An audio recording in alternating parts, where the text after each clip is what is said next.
Yo, what's going on, Latin Wealth family? Welcome to another episode to Wealth Wednesday, a new weekly show that we're doing in addition to the Friday interviews. These Wealth Wednesday episodes are going to be focused on having a conversation around trending topics around the world and in world news as well. Our goal is to provide perspective on what's going on from our perspective, from our community, right? So, again, every single Wednesday, Wealth Wednesday is dropping trending news, trending topic, business ideas, and content, and possibly guests on the show as well. And as always, welcome my co-host Jeremiah. How you feeling, bro? How you doing? I'm doing good, man. Appreciate you being here. Obviously, I'm super excited. Love every Wednesday we get to come out, talk to people, relate some of these stories to how we live, right? And what it means to us. So let's get it. Absolutely, let's get it. So obviously, let's just jump right into it. The biggest news that just recently came out, I think it was yesterday morning that came out. First Republic Bank was seized and sold to JP Morgan Chase. Regulators seized the troubled bank early Monday morning, making it the second largest bank failure in U.S. history, right? Uh, First Republic was promptly sold all of its deposits and most of its assets to JP Morgan Chase in a bid, that's kind of crazy. JP Morgan will be taking on roughly $92 billion worth of deposits and $203 billion in loans and other securities. With the Silicon Valley Bank failed in March, again, this is the second largest regional bank with assets over $200 billion to fail. And really, the lore of First Republic Bank was for the wealthy clients, right? With low cost mortgages Yeah. that will help attract healthy savings for the wealthier people out there. And with the interest rates going up, that obviously has something to do with it. But Jeremiah, what happened, bro? What was the risk, and kind of walk us through what's next. You just before we hit record, you just mentioned that two other banks. I'm not sure the size of them failed this morning as well. But yeah, talk to us, man. What's going on? So obviously, this is something that has been weighing on people's minds. And if it hasn't, if you kind of been under a rock or you just feel like it doesn't apply to you, or how does it apply to us, right? Working class, normal people. There's always a trickle down effect, right? So anything that's up top, anything that's affecting the banking, the whole entire financial system, it's going to hit you eventually. Whether it's your bank, your credit union, right? The instability that people started to see with SVB, then moved into First Republic. First Republic was trying to save itself, right? But there was all basically what happened is there are practices and there are things that banks should be doing to upkeep themselves, right? And to keep constant flow of deposits, to lend appropriately, right? Making sure that they give out money the way that it should be going. And then also understanding that as a bank, you have to continue to try to strive to keep credibility. So there's some things that people looked into, and the Fed has been looking into a lot of these cases. They looked into SVB, also looked into First Republic. There's been stuff going on since like 2021 that kind of gave signs that this was going to happen, right? Bank kind of warns, do an audit. They say, hey, you guys should probably switch this up. Things weren't changed. Next thing you know, you see SVB, they were closed out. First Republic actually had received some loans, right? Received some deposits, so deposits of cash. So has some cash infusion from Chase, Bank of America. Also had Wells Fargo. All the big banks were giving money into them, but it just wasn't enough, right? To hold them stable and to create that stability. So once you lost that stability, in people's minds, and people saying, well, this is not a stable place for me to put my money. There's a deposit run. Deposit run just basically means where people go and take out their money out of the bank and say, hey, I need my money, because I'm seeing all this going on. I'd rather just have my money in my pocket or in my house than you having it in your bank. And so if enough people do that, people have to understand the money that you see on the bank account, like when you open your app or whatever like that, that money's not physically sitting there. Mm-hmm. And so if enough people come to take the money, it causes bankruptcy for basically for the bank. And so this is what happened with First Republic. And like you said, it's pretty crazy because all this is going on. And then today, like there's a bank system that's called PacWest, and then another bank system that's called Western Alliance. They crash, and their regional banks as well. They crashed. right? And this just continues. I think last week we spoke on it, and I said this is not the end. Now you're just seeing where that ripple effect is starting to affect multiple different areas, different banks, and it is crazy that it started off with SVB, but it didn't end there, so it's still going on. So I'm wondering, those two banks that fell today, were they sold to another larger bank as well? No, so what they're saying is, and I'm looking at this literally like just happened. They said Yeah. like an hour and a half ago, but investors remain convinced that the worst was not yet over for the troubled regional banks. Stock drop for both institutions came one day after JP Morgan Chase purchased First Republic, which is what we were talking about, in a deal that was designed to restore stability to the banking system after 2 months of turmoil. What ended up happening is all of their bank, what they lost stock, and the bottom fell out of their stock, and so everyone saw that the stock was falling off because First Republic was getting purchased and it was a regional bank, so that causes instability, right, throughout the entire system of regional banks. Everyone made a deposit run, they were looking to get their money, wasn't purchased by anybody, but the part people came to get their money, and so what ended up happening is stock lost its ability to stay float and stay liquid. Stock was suspended, banks Mm-hmm. fail. Hmm. This is where you're at. Wow. Man, this is crazy. So Crazy. I'm curious, man. Like, what are your thoughts? Like, what's next? Right? You said it's not going to stop. This is just a ripple effect. Are we going to see a situation where a lot of these, maybe not even a lot, just a couple big banks like JP Morgan are just going to start buying up these little ones, and it's going to be maybe one or two banks out there? Or what are your thoughts about that?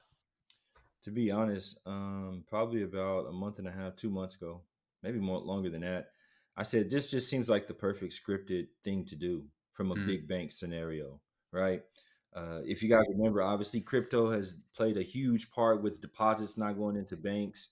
You know, DeFi, that whole movement, people moving money into taking it out of the banks, putting it more into maybe like annuities, life insurance, things like that. We'll obviously get into that a little bit later, but people making changes and controlling their own money. What would you do, or what move would you make as a bank, right? As the big banks, if they got together and met, what would you do to make sure that people started believing in you again? Well, this is what I would do. I would create a destabilization point, right? Down with some smaller banks and get people to see that we come in, bail them out. And what does it do? What it does is help me to purchase more market share of banks. I have more deposits, more cash flow. And now people see that we're stable because we came and bailed them out. So to me, to be honest, it just seems like a plan. And I Yeah. think there will be more. Wells Fargo is going to get their share. Bank of America will get their share. Yeah. I love it. Love it. Wow. Um, Yeah, that's crazy. So you have anything else on that First Republic? Anything else that was missed that we need to cover? I know you mentioned obviously it was sold to JP No, I think Morgan, and you said right. no, I was just gonna say it was sold to JP Morgan. You were mentioning that did they kind of bend the rules for it to be sold to them? Yeah. Yeah, they Mm, did. What ended up happening, there's a rule that in the early 20th century, the Antitrust Act was basically built, and so you don't have things like, um, for better lack of a word, Microsoft and Apple joining together and totally controlling the whole entire computer monopolies. industry, right? Things and laws were placed in place. Right. Monopolies for banking as well. It's a trust, right? And so you'd Mm, have it to where they control everything. yeah, JP Morgan Chase was already the biggest bank. And so you had it to where they controlled, they weren't supposed to control more, what they said, more than it was like 47% of the actual deposits that were going into the banking institution here in America. Well, with this First Republic, they've crossed over that line. Now, how could they do that? They couldn't even purchase it with the current rules of the laws the way they were. And so, literally, the Fed and lawmakers had to meet to allow them to go and purchase this bank.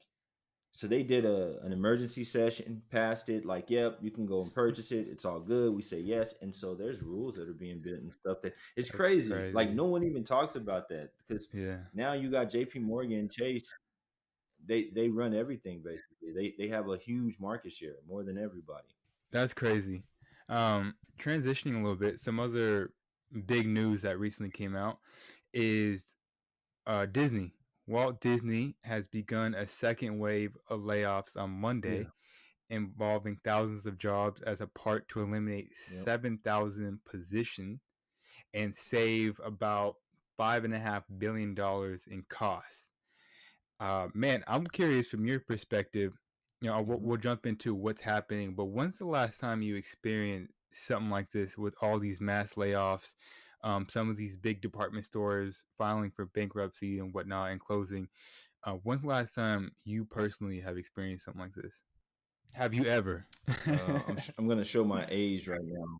No, I have. I'm gonna show my age right now, but 2008, Yeah. right? I was just getting out of college, and all of this stuff was happening. Like it was the worst time to be coming out to try to get a job. I imagine it's like what people feel like getting out of college now. But yeah, this is the same thing that I saw in that recession, which was huge, right? You saw stores closing, retail stores closing, obviously the various real estate, all this stuff going on. Big tech giants were laying off people. We had all this stuff going on. It's just strange to me, man.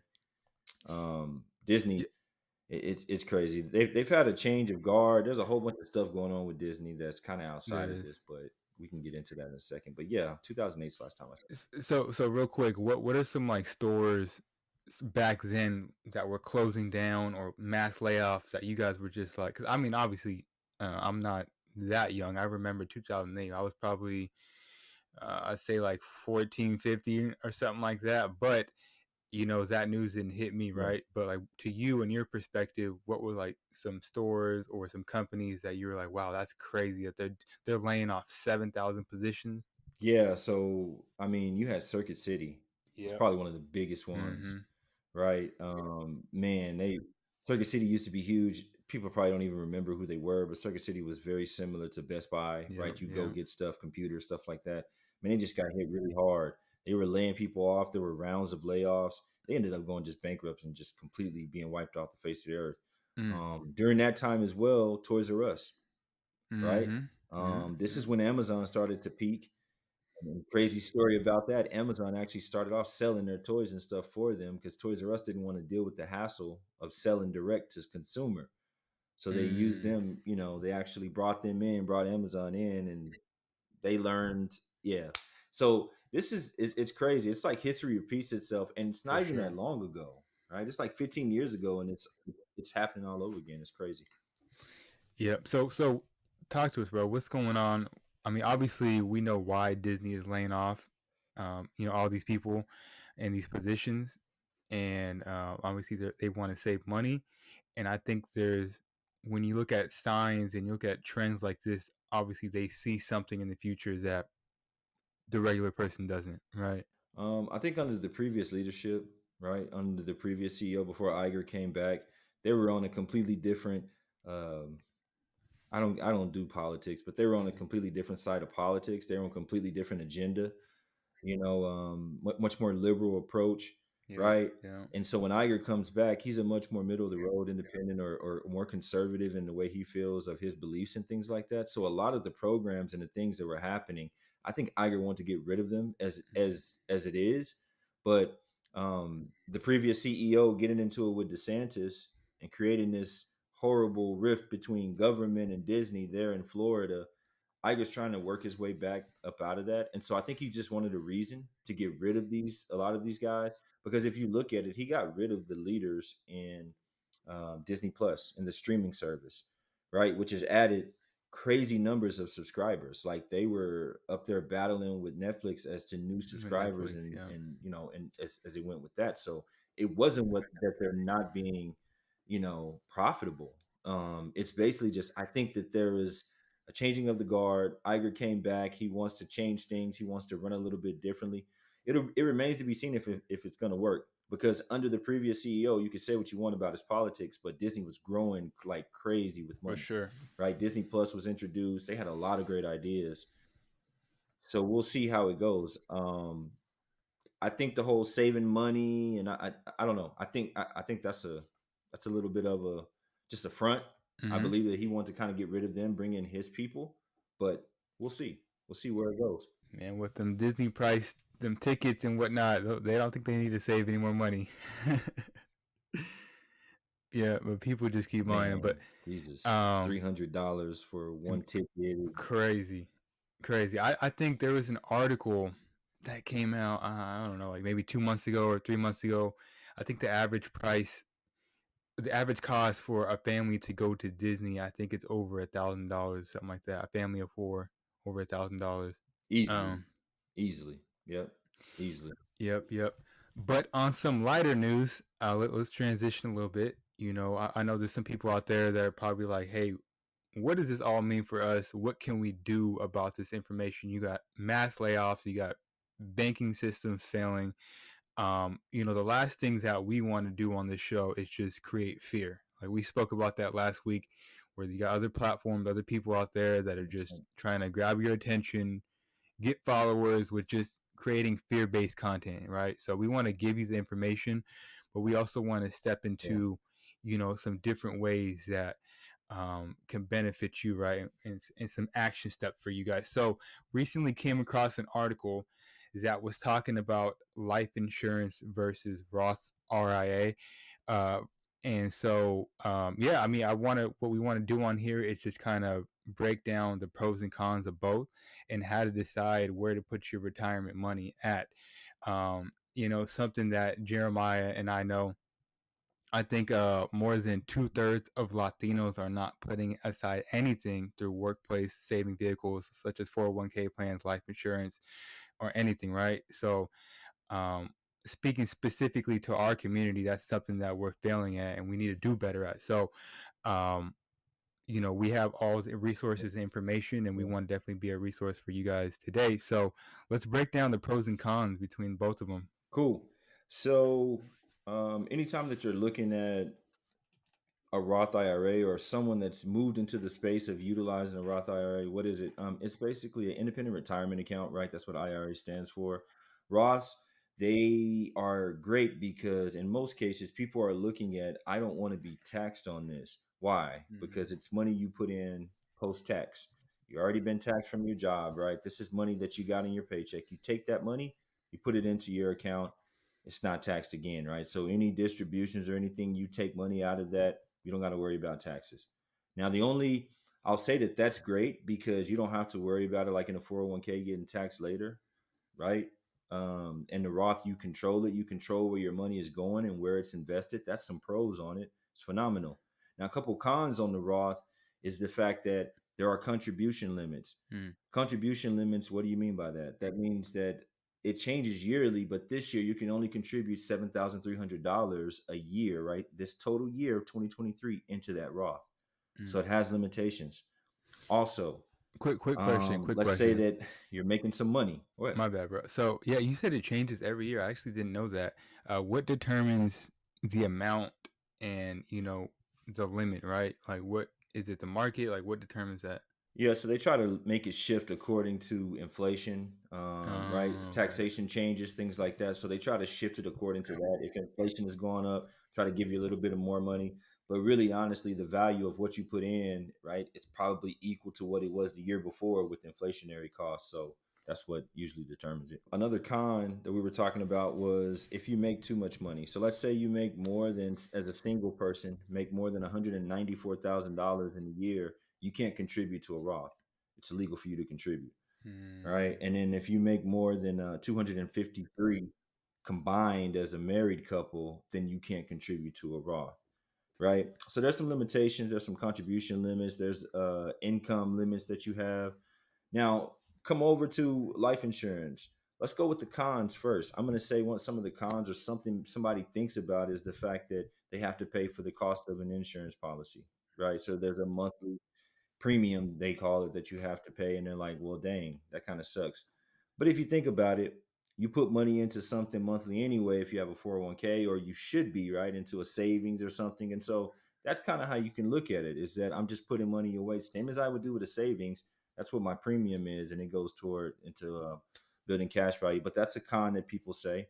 Another con that people would say is if it's not structured properly, right? Like, so basically, if this plan isn't built the right way, then the money that you put into it, you can end up losing that money. That's true. If you don't structure it properly, the money you put in will go more toward paying for the insurance than it will building up cash value that you can take money or withdraw or loan off of. Um, but pros, the money you put into a life insurance policy, you never have to worry about it being taxed ever, right? As a matter of fact, they actually call these type of policies the rich man's Roth because Wow. wealthy people have been using these type of policies for years. They don't use Roth. We just said that they can't use Roth IRAs, so they use these life insurance policies. You never pay taxes on any of the money that you build up and the interest you accrue in it. And then you on the another pro is the fact that you don't ever have to worry about your money being exposed to the market like volatility, right? So Mm, you never have to worry about losing money versus if you put it in a Roth, obviously it's exposed to the market, 401k is exposed to the market, but in a life insurance policy, you never have to worry about that. They have something that's called a floor at 0%, which means you can never lose any of the gains that you accrue. You can never lose any of the money that you put into it. It's principal protected. love it. Great information. Um, we can start wrapping this thing up. If anybody has questions about life insurance, setting up their Roth IRA, where can people reach out to you? Where can people contact you at? Yeah, so on Instagram, at Rico Ramirez 86. Probably the easiest way to get to me because the DM it hits on the phone. It's just like a text message, right? So yep, just hit me there and we're good. Or they can hit you. If they know you personally, they can hit you and then you can hit me. You know how that Yeah, works. absolutely, absolutely. Yeah, thank you guys for tapping into another episode to Wealth Wednesday.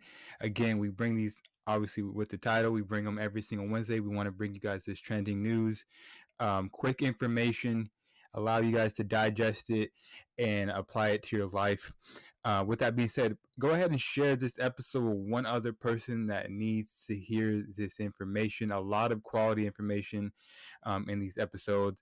And go back and hear some of the other episodes that we recorded as well. This is episode 3. So, yeah, thank you guys once again. And with that being said, it's your boy Chris. We'll catch you guys next week. Peace.